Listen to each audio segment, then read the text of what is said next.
خب گرفتمت یا نه؟ ها؟ چند روزش گرفتم چی شد؟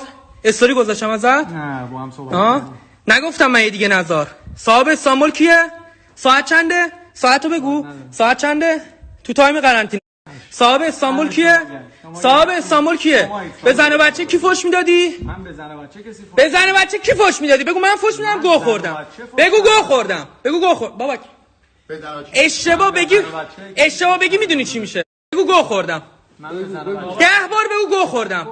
10 بار گو خوردم. اسم فامیلی تو بگو.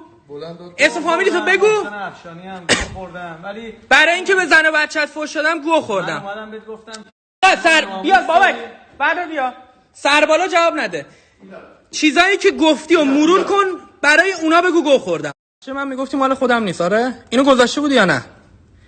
نگی میدونی چی میشه؟ نه داده بودن نه بگو گو خوردم بابت این که گفتم بچت مال خودت نیست. من گو خوردم 10 بار بگو گو اصلا حرف نزن. بگو گو خوردم.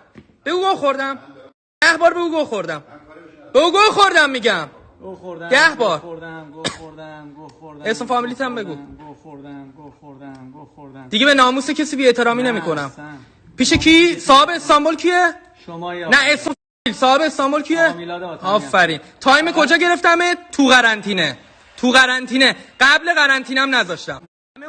همه اونایی که بهشون بی احترامی کردی خودت اسم ببر که فوشم ندم. ببر هر کیو.